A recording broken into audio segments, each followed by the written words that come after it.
आजकल अपने फ़ायदा देखने के लिए और अपनी हवस पूरी करने के लिए इंसान कुछ भी कर बैठता है। बहुत सी आपने न्यूज़ सुनी होगी, बहुत सी कहानियाँ सुनी होगी। ऐसी ही कहानी मैं आज लेकर आई हूँ। ये जो सच्ची कहानी है ये आसाम की है। वहाँ एक 32 साल की महिला थी जो कि कुछ ऐसा कर बैठती है, उसकी एक जने से नहीं 2-2 लोगों से उसकी प्यास बुझती थी और वो ऐसा ही खेल रचती है जिससे सब कुछ तहस-नहस हो जाता है। तो दोस्तों बने रहिए वीडियो में। अगर वीडियो अच्छी लगे तो प्लीज़ वीडियो को लाइक कर दीजिएगा, चैनल को भी सब्सक्राइब कर दीजिएगा अगर आप लोग चैनल पर नए हैं तो। और कमेंट कर बताइएगा आप जो भी अपना नाम लिखकर कहाँ से आप लोग वीडियो देख रहे हैं, और जो भी आप नाम लिखेंगे अगली वीडियो में मैं उसका आपका नाम लेकर धन्यवाद करूँगी। तो वीडियो शुरू करते हैं। दोस्तों ये जो कहानी शुरू होती है एक लव स्टोरी से शुरू होती है, जो कि लड़की का नाम होता है वंदना और जो लड़का होता है उसका नाम होता है करण ज्योति दे। ये जो लड़का होता है इसकी माँ के पास अपने 5 बंगलो होते हैं और बहुत ज़्यादा पैसे वाला होता है। और ये जो लड़की होती है वंदना, ये एक स्कूल में, प्राइवेट स्कूल में पीटी टीचर होती है। अब इसको उससे प्यार हो जाता है करण ज्योति दे से। अब प्यार करने का मतलब, प्यार हो जाने का मतलब एक और था, क्योंकि वो बहुत ज़्यादा पैसे वाला था। जो करण ज्योति दे की माँ थी शंकरी दे, उनके पास बहुत सारा पैसा था। उनके करीबन 5 बंगलो थे और 5 में से 1 बंगलो में वो रहा करती थी, बाकी 4 बंगलो उन्होंने किराए पर दे रखे थे। और जब किराए पर दे रखे थे तो उनका किराया आता था, जिससे अच्छा खासा उनके पास पैसा था। यही देखकर वंदना उससे प्यार करती है। अब जब प्यार करती है, लेकिन वंदना को उसकी माँ बिल्कुल पसंद नहीं करती थी शंकरी को। जब पसंद नहीं करती थी, कहते हैं उसका इकलौता बेटा था, ना ही कोई बेटी थी ना ही कोई और बेटा था। बच्चों की जिद के आगे उसकी माँ नहीं मतलब वो नहीं मानता उसका बेटा, तो उसकी शादी करवा देती है। शादी करवाने के बाद जो उसका बेटा होता है अपनी पत्नी को लेकर, वंदना को लेकर अलग बंगलों में चला जाता है, क्योंकि उसको ज़्यादा पसंद नहीं करती थी उसकी माँ। अब जब अलग बंगलों में चला जाता है तो जो वंदना होती है अपनी सास को खुश करने के लिए हर कोशिश करती है, हर नामुमकिन कोशिश करती है कि मेरी सास मतलब मुझे पसंद करने लगे, प्यार करने लगे। और एक दिन वो कामयाब भी होती है, उसकी सास उसे पसंद करने लगती है। लेकिन वक्त के साथ उनकी लव मैरिज हुई थी, लेकिन दोनों के बीच लड़ाइयाँ होने लगती हैं। करण के और वंदना के बीच लड़ाइयाँ होने लगती है। जब लड़ाइयाँ होने लगती हैं तो वो अपनी सास को कहती है कि ये मुझे अब लड़ने लगे हैं मेरे से, मेरे साथ लड़ाई करते हैं क्योंकि मैं कोई काम नहीं करती। जब वो अपनी सास को ये बोलती है तो उसकी सास कहती है, अगर ऐसी बात है तो तुम क्या काम करना चाहती हो, मैं पैसा लगाने के लिए तैयार हूँ, ऐसी कोई दिक्कत नहीं है। तुम बताओ तुम किस चीज़ में तुम्हारा इंटरेस्ट है। तो वो कहती है कि मेरा जिम में बहुत ज़्यादा इंटरेस्ट है, क्योंकि मैं स्कूल में भी पीटी टीचर थी, तो इसीलिए मेरे को इस बात का अच्छा खासा एक्सपीरियंस भी है। आप मुझे एक जिम खुलवा दो। जब वो अपनी सास को ये बोलती है तो कहती है, ठीक है, मैं तुम्हें जिम खुलवा दूँगी, तुम कुछ दिनों के लिए जिम जॉइन कर लो और वहाँ कुछ के दिन के लिए नौकरी कर लो, अच्छी खासी प्रैक्टिस हो जाएगी तो मैं तुम्हें जिम खुलवा दूँगी। वो ऐसा ही करती है, कुछ दिन के लिए जिम में नौकरी करती है और फिर उसकी सास उसके लिए जिम खुलवा देती है। जिम खुलवाने के बाद में अब वो जिम अपना चलाने लगती है। अब वहाँ बहुत सारे लड़के आया करते थे। इनमें से कुछ खास लड़के थे जिनके साथ वो कुछ अलग ही अंदाज से बात करा करती थी। जो भी लड़का उसे पसंद आ जाता था उसके साथ कुछ अलग ही बिहेव से बात करती थी, उसके साथ कुछ ज़्यादा ही नज़दीकियाँ वो बढ़ा लेती थी। और यही वो चाहती थी। ये ना शंकरी को पता था और ना ही करण को पता था कि उसकी मंशा क्या है, क्यों उसने उससे शादी की है और क्यों उसने जिम खोला है। अब और जिस लड़के के साथ वो ज़्यादा नज़दीकियाँ बढ़ाती थी उसे फिर अपने बंगले पर भी ले आती थी और उसके साथ एस्टीमेट होने में बिल्कुल भी टाइम नहीं लगाती थी। अब उसका यही हो गया था, जो भी लड़का उसे पसंद आता था उसके साथ ऐसे ही करती थी, क्योंकि वो अपनी जॉब पर रहता था, वो प्राइवेट कंपनी में जॉब किया करता था। और जो शंकरी थी उसकी सास, वो अलग बंगले में रहा करती थी, इसलिए किसी को इसके बारे में कुछ पता नहीं चलता। ये सिलसिला ऐसे ही चलता रहता है बहुत दिन तक। लेकिन शंकरी को अपनी बहू के बारे में बाहर वालों से कुछ पता चल जाता है कि तुम्हारी बहू अपने बंगले पर नए नए लड़कों को लेकर आती है। जब ये बात शंकरी के कानों में पड़ती है तो वो अपनी बहू से, जो भी उसे मतलब सपोर्ट करती थी पैसों से या कोई भी मदद करती थी, उसके बेटे से उसकी लड़ाई हो जाती थी, हर चीज़ में वो सपोर्ट करती थी, फिर वो सारी सपोर्ट बंद कर देती है, पैसा देना बंद कर देती है। मतलब कि अपने बहू से बात भी करना भी बंद कर देती है और अपने बेटे से कहती है, क्या तू अपनी पत्नी को नहीं संभाल सकता, उसके ऊपर नज़र रख कि वो क्या करती है। अपने बेटे को वो बता देती है सारी बातें। बताने के बाद में करण उसको मतलब बोलता है, उसको वार्निंग भी देता है और लड़ाई भी होती है, लेकिन उसके बाद वो उसे समझा देता है कि ऐसा कुछ मत करो। कुछ दिन वो शांत रहती है, उसका दोबारा से यही सिलसिला शुरू हो जाता है और एक दिन वो 2 लड़कों को एक साथ वहाँ लेकर आती है। लाने के बाद जब वो अंदर मतलब पहले तो वो जिम में ही होती है, उनके संग नज़दीकियाँ बढ़ाती है, फिर वो 2 लड़कों को एक साथ लेकर आ जाती है अपने बंगले पर। आने के बाद में उनके साथ मतलब वो एक कैब में आते हैं, कैब बाहर ही खड़ी होती है घर के और अंदर जाकर वो उनके संग पहले खूब मतलब शराब वगैरह पीती है, खूब सारी मतलब उसके संग एंजॉय करती है और उसके साथ दोनों को एक साथ उनके संग एस्टिमेट होती है और ऐसा करने के बाद वो दोनों के संग एक साथ ही होती है। इतने में शाम को उसका पति जो करण ज्योतिदेव होता है वो जल्दी घर आ जाता है। आने के बाद वो देखता है कि कैब एक बाहर खड़ी हुई है। वो कहता है, सोचता है अपने मन में कि वो जो वंदना है वो तो कभी जाती नहीं है कैब से, कभी आती नहीं है क्योंकि वो अपनी गाड़ी से जाती आती है, तो ये बाहर कैब में कौन आया है। अब उसके मन में थोड़ी सी शक होता है, तो वो अपने घर पर जाता है, मतलब खिड़की से विंडो से वो झाँक कर जब देखता है, जो वो देखता है उसके पैरों तले ज़मीन खिसक जाती है। शायद इसी चीज़ का वो इंतज़ार कर रहा था कि कब मैं अपनी आँखों से देखूँगा और कब क्या होगा।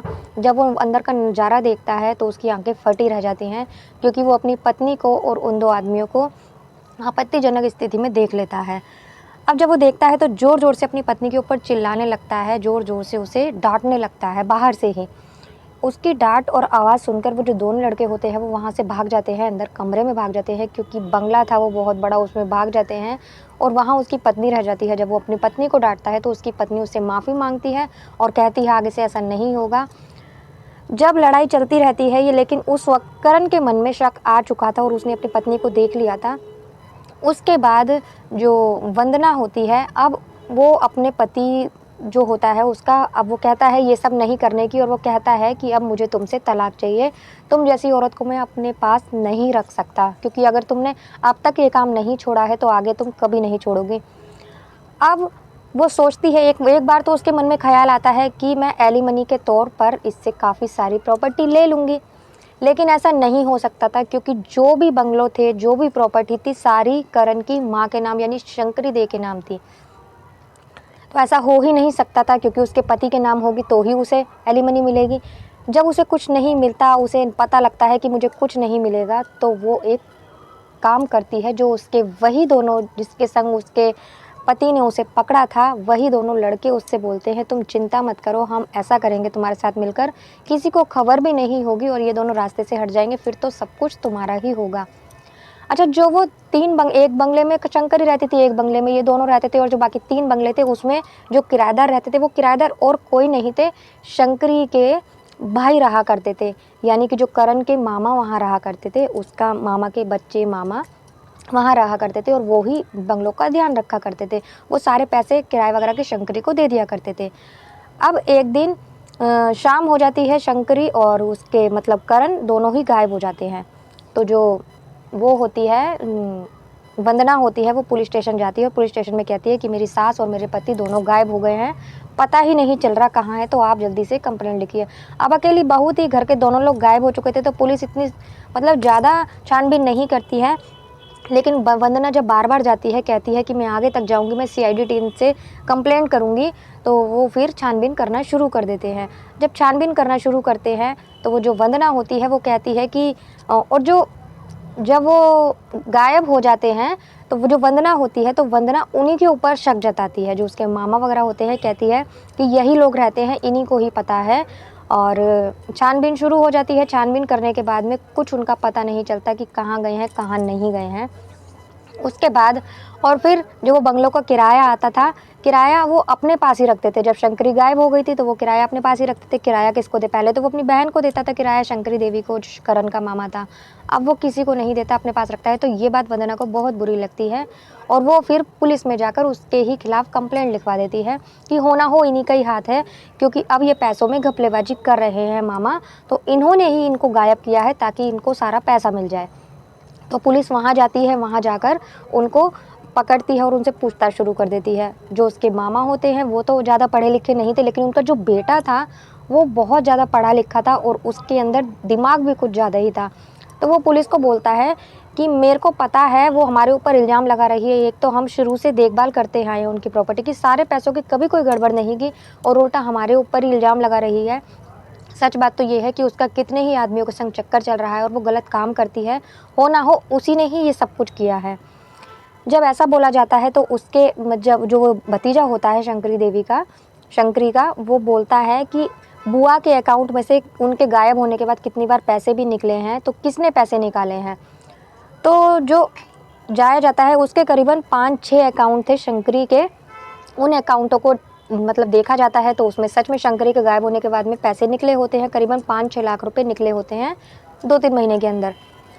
अब पुलिस छानबीन शुरू कर देती है अब सख्ती से, क्योंकि शंकरी देवी के अभी कुछ पता नहीं चल रहा था कहाँ गायब हुई है, क्या हुआ है। अब वो एटीएम में सीसीटीवी कैमरे होते हैं तो वो एटीएमों में देखती है, तो 1-2 एटीएम में वो नज़र भी आ जाती है वंदना पैसे निकालते हुए। अब उसके जितने भी एटीएम थे सब इसके पास थे। अब पुलिस उसको धर दबोचती है वंदना से अब पूछताछ की जाती है सख्ती से कि उसने क्या किया है। तो वो फिर कुछ देर के बाद, कुछ पूछताछ के बाद सब कुछ कबूल कर लेती है। वो बता देती है, जब मुझे पता चला कि मुझे कुछ नहीं मिलेगा एलिमनी में, अब मेरे पास कोई रास्ता नहीं था इन दोनों को रास्ते से हटाने का, तो मैंने इन दोनों को रास्ते से हटाने का सोचा और मैंने इन दोनों लड़कों के साथ मिलकर, जो कि मेरे प्रेमी थे, पहले मैं शंकरी देवी के घर गई उनसे माफ़ी मांगने के लिए नाटक करके, और ये दोनों आते हैं एकदम उसको गला घोंटते हैं, उनको उसकी हत्या कर देते हैं और उसके टुकड़े कर कर फ्रिज में पॉलीथीन में हमने रख दिया था। फिर हम लोग अपने बंगले पर आते हैं, वही सब हमने करण के साथ भी किया, उसको भी उसके भी टुकड़े कर कर फ्रिज में रख दिया, उसको भी पॉलीथीन में, दोनों के साथ हमने यही किया है। और जब रात हो गई तो हमने दोनों पॉलीथीन को कार में रखा और हम लोग किसी पहाड़ी एरिया पे गए, जहाँ खाई की साइड होती है, हमने वहाँ ले जाकर दोनों पॉलीथीन मतलब उनकी बॉडी के टुकड़ों को अलग अलग जगह पर अलग अलग खाई में फेंक दिया है, जिससे कि ना तो स्मेल आएगी और ना ही मतलब पुलिस के हाथ लगेगी ये चीज़ें। ऐसा करने के बाद में पुलिस उसको अरेस्ट करती है, सारा बयान दर्ज करती है, उसका अपना गुनाह वो कबूल कर लेती है और सावर जहाँ पर उसने उनकी बॉडी को फेंका था वहाँ पर भी जाती है। तो करण का तो कुछ अता पता नहीं मिलता, उसका एक बॉडी पार्ट भी नहीं मिलता, लेकिन शंकरी के कुछ बॉडी पार्ट मिलते हैं पुलिस वालों को, जिसे वो कब्जे में लेती है, लैब में भेजती है, और लेकिन उसको अरेस्ट कर लिया गया था, उसे उम्र कैद की सज़ा मिलती है, उन तीनों को सज़ा मिलती है। तो दोस्तों ये थी आज की कहानी कि एक लड़की ने, उसे अच्छा खासा पति मिल चुका था, अच्छी खासी सास थी, उसकी शादी हो चुकी थी, अच्छा खासा पैसा था, लेकिन फिर भी उसने अपनी हवस के चक्कर में और पैसों के चक्कर में पूरा घर बर्बाद कर दिया, खुद की ज़िंदगी भी जेल में। तो आप लोग जो भी करें वो सोच समझ के करें, क्योंकि ज़रा सी गलती क्या से क्या कर देती है। तो ये कहानी सुनाने का उद्देश्य किसी को परेशान करना, दुखी करना नहीं था, आप लोगों को जागरूक करना था। वीडियो अच्छी लगे तो वीडियो को लाइक ज़रूर कर देना। मैं गीता गुप्ता इजाज़त लेती हूँ आपसे, मिलती हूँ किसी अगली वीडियो में एक नई कहानी के साथ। तब तक के लिए नमस्कार।